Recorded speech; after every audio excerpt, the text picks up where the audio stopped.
नमस्कार मित्रमैत्रिणींनो. पावसाळा सुरू आहे, थंडगार वातावरण आहे. काहीतरी गरमागरम आणि खुसखुशीत चटकदार खाण्याची इच्छा सर्वांनाच होते.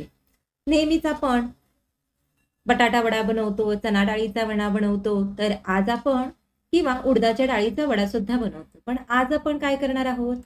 पचायला हलके फुलके, करायला साधे सोपे आणि घरात असलेल्या मोजक्या साहित्यात झटपट बनणारा हा बाहेरून कुरकुरीत, आतून खुसखुशीत आणि जाळीदार असा मुगाच्या डाळीचा वडा, तोही खाण्याचा सोडा तेलाचे मोहन न घालता तयार केलेला आहे. चला तर आपल्या रेसिपीला सुरुवात करूयात.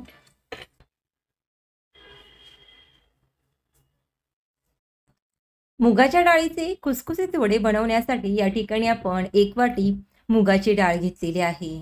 या ठिकाणी मी साल काढलेली मुगाची डाळ घेतलेली आहे. सालासहित तुम्ही मुगाची डाळ, पिवळी मुगाची डाळ किंवा हिरवे सुद्धा मूग येतात त्याची डाळ वापरली तरी सुद्धा चालणार आहे. आता ही डाळ मी स्वच्छ निवडून घेतलेली आहे. विकतची कोणतीही डाळ आणली तरी एकदा त्याच्यावरून नक्की नजर फिरवून घ्यायची, कारण एखादा त्याच्यामध्ये खडा असू शकतो. तर निवडलेली डाळ आपण बाउलमध्ये काढून घेतली. 2 वेळा ही स्वच्छ पाण्याने आपल्याला धुवून घ्यायची आहे, कारण डाळीला कीड लागू नये, आळीजाळी होऊ नये यासाठी त्याला बोरेक पावडर वापरलेली असते. 2 वेळा डाळ धुतल्यानंतर याच्यावरती झाकण ठेवून 1 ते 1.5 तासांसाठी ही मी साईडला अशीच ठेवलेली होती. आता बघू शकता डाळ छान अशी फुललेली आहे. बोटाच्या साह्याने जर चेक केलं तर डाळ अगदी सहजपणे तुटत आहे. अशी डाळ आपल्याला भिजलेली वडे बनवण्यासाठी लागणार आहे. सकाळी जर मुलांना डब्यात देण्यासाठी मुगाच्या डाळीचे वडे बनवणार असाल तर रात्रभर डाळ जरी भिजत टाकली तरी सुद्धा चालेल, पण ही डाळ तुम्हाला व्यवस्थित चाळणीवरती नितळण्यासाठी थोडा वेळ ठेवायची आहे, जेणेकरून डाळीतील जे एक्स्ट्रा पाणी आहे ते पूर्णपणे निघून जाईल. तर या ठिकाणी आपण घेतलेलं आहे मिक्सरचं भांडं आणि याच्यामध्ये झाऱ्यावरती या पद्धतीने डाळ नितळून या मिक्सरच्या भांड्यामध्ये मी काढून घेत आहे. तर व्यवस्थित पाणी नितळून ही डाळ मी मिक्सरच्या भांड्यामध्ये सर्व काढून घेतलेली आहे. यानंतर मी घेतलेल्या आहेत 2 हिरव्या मिरच्या. या पद्धतीने थोड्याशा तोडून या डाळीवरती टाकूयात. हिरव्या मिरचीचं प्रमाण तुम्हाला वडे किती तिखट बनवायचे आहेत त्याप्रमाणे तुम्ही कमी जास्त करा. थोडंसं आलं घालत आहे. पाव चमचा जिरे घालूयात आणि पाणी न घालता याचं छान असं बारीक वाटण तयार करून घ्यायचं आहे. बारीक अशी याची छान पेस्ट तयार केलेली आहे, बघू शकता. तर बिलकुल हे वाटताना मी पाणी घातलेलं नाही.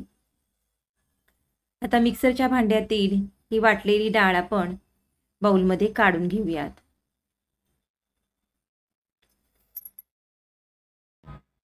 आता सर्व वाटलेली डाळ आपण बाउलमध्ये काढून घेतली. छोटे 2 चमचे भिजवलेली मुगाची डाळ मी साईडला ठेवलेली होती, ती याच्यामध्ये ॲड केली.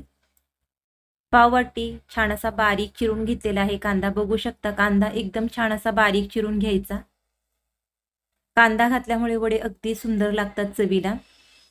आणि भरपूर आपल्याला कोथिंबीर आणि 4 ते 5 कढीपत्त्याची पाने या पद्धतीने बारीक चिरून घालायची. ज्यावेळेस हे वडे तळले जातात, कांदा आणि कढीपत्त्याचा जो फ्लेवर वड्यांना मध्ये उतरतो तो अगदी भन्नाट लागतो. त्यामुळे थोडीशी कढीपत्त्याची पाने घाला. अर्धा चमचा धना पावडर घातलेली आहे, थोडीशी हळद आणि चवीप्रमाणे मीठ.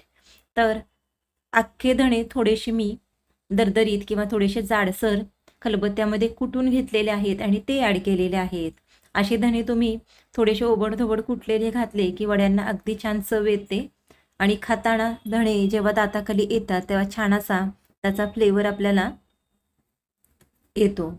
तर सर्व साहित्य चमच्याच्या साह्याने आपण व्यवस्थित मिक्स करून घेतलं. तर अगदी मोजकंच आपण घरात असलेलं साहित्य वापरून आज हे वडे तयार करतोय. तर पीठ थोडंसं आपल्याला सैलसर वाटतंय, तर वडे छान असे खुसखुशीत होण्यासाठी आणि बाहेरून कुरकुरीत होण्यासाठी 2 चमचे याच्यामध्ये तांदळाचं पीठ घालते, जेणेकरून वडे आपल्याला व्यवस्थित तयार करता येतील. ही डाळ जर तुम्हाला जास्त सैलसर वाटली तर तुम्ही थोडं जास्तीचं सुद्धा तांदळाचं पीठ वापरू शकता. जर तांदळाचं पीठ नसेल तर तुम्ही थोडेसे पोहे मिक्सरवरती बारीक करून त्याचं पीठ जरी घातलं तरी सुद्धा चालणार आहे. दोन्हीपैकी एक जरूर वापरा, जेणेकरून वडे छान बाहेरून क्रिस्पी होतात. हाताला थोडंसं पाणी लावून घेतलेलं आहे आणि या पद्धतीने आपल्याला वडे हातावरती छान असे थापून घ्यायचे आहेत. चला तर वडे कसे तळायचे ते पाहूया। वडे तळण्यासाठी गॅसवरती तेल मध्यम गरम करून घेतलं। थोडंसं पीठ टाकून तेलाचं टेम्परेचर चेक करायचं आहे। परफेक्ट असं तेल गरम आहे तर याच्यामध्ये हाताला थोडंसं पाणी लावून या पद्धतीने वडे सोडायचे आहेत। वडे तळताना मीडियम लो फ्लेमवरती वडे तळा, जेणेकरून छान आतपर्यंत तळे जातात। तेल गरम करून घेताना खूप जास्त कडकडीत तेल गरम करू नका, नाहीतर वडे पटकन करपले जातील। मध्यम गरम तेलामध्येच अगदी हलक्या हाताने वडे सोडायचे आहेत। वडे छान असे खालच्या बाजूने तळले गेल्यानंतरच हे पलटायचे आहे। तुम्ही बघू शकता वडे अगदी छान टम्म असे फुगलेले आहेत, पाहू शकता। पलटून पलटून छान असा वड्यांना सोनेरी रंग येईपर्यंत वडे तळून घ्यायचे। अगदी बटाट्या वड्यासारखेच हे वडे टमटमीत फुगलेले आहेत, पाहू शकता। हलका सोनेरी रंग आलेला आहे, बाहेरून छान क्रिस्पी झालेले आहेत आणि वड्यांचा छान सुगंध असा दरवळत आहे। तेल निथळून हे वडे आता आपण प्लेटमध्ये काढून घेऊयात। दुसरी बॅच तळते वेळेस तेल जर थंड झाला असेल तर थोडंसं गरम करून घ्यायचं आहे आणि त्यानंतर पाण्याचा हात लावून या पद्धतीने वडे सोडायचे आहेत।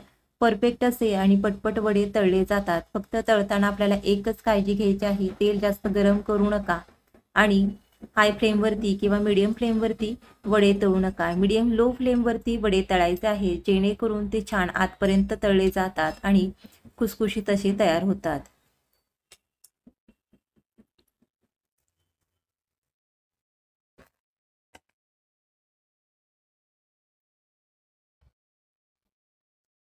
मुलांना डब्यात देण्यासाठी सुद्धा तुम्ही हेल्दी आणि हे पौष्टिक वडे तयार करू शकता। याच्यामध्ये खाण्याचा सोडा नाही, एक्स्ट्राचं वरून आपण तेलाचं मोहन घातलेलं नाही, त्यामुळं हाय प्रोटीन असा हा नाश्ता आहे। मुलांना डब्यात देण्यासाठी अगदी परफेक्ट रेसिपी आहे।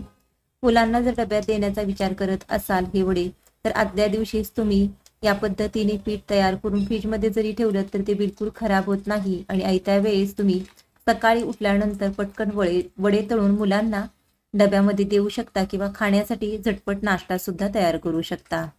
तर हेल्दी असा नाश्ता आहे। थोड्याशा मिरच्या सुद्धा कट करून मी या वड्यांसोबत तळून घेतलेल्या आहेत। परफेक्ट असे आपले सर्व वडे तळून झालेले आहेत। रंग अगदी वड्यांना सुंदर आलेला आहे। मोजक्या साहित्यात बनणारे झटपट असे मुगाच्या डाळीचे वडे या ठिकाणी आपण तयार केलेले आहेत। तुम्ही सुद्धा नेहमी जर चणा डाळीचे वडे बनवत असाल तर एकदा या पद्धतीने बनवलेले मुगाच्या डाळीचे वडे नक्की बनवून पहा। बाहेरून छान असा याला क्रिस्प आलेला आहे आणि अशाच रंगावरती वडे तळा। तळताना मीडियम लो फ्लेमवरती तळा, जेणेकरून छान असे आतपर्यंत तळले जातील आणि यांना रंग सुद्धा छान येतो। मस्तच परफेक्ट असे तयार झालेले आहेत, खुसखुशीत असे बाहेरून कुरकुरीत असणारे मुगाच्या डाळीचे वडे।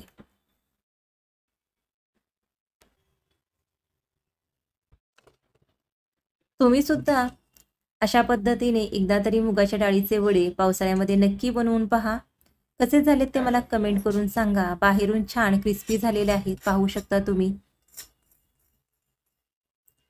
या वड्यांसोबत तुम्ही शेंगदाण्याची चटणी, खोबऱ्याची चटणी किंवा टोमॅटो केचप सोबत सुद्धा मुलांना डब्यामध्ये देऊ शकता। भरपूर असे क्रिस्पी होतात, आतून छान अशी हलकीशी याला जाळी येते।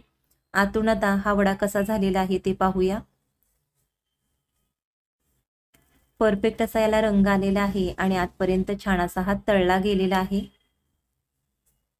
सोडा घातलेला नाही तरी आतून छान असे हे जाळीदार झालेले आहेत, पाहू शकता। तुम्ही सुद्धा या पद्धतीने मुगाच्या डाळीचे वडे बनवा। कसे झाले ते कमेंट करून सांगा। रेसिपी आवडली असेल तर लाईक करा, शेअर करा आणि आपल्या चॅनलला सबस्क्राईब करा। आज वेळात वेळ काढून तुम्ही ही रेसिपी पाहिली त्यासाठी खूप खूप धन्यवाद। लवकरच भेटूया छान साध्या सोप्या आणि स्वादिष्ट रेसिपीसह। तोपर्यंत स्वस्त राहा, मस्त राहा, आनंदी राहा, असे छान छान पदार्थ खात राहा। धन्यवाद।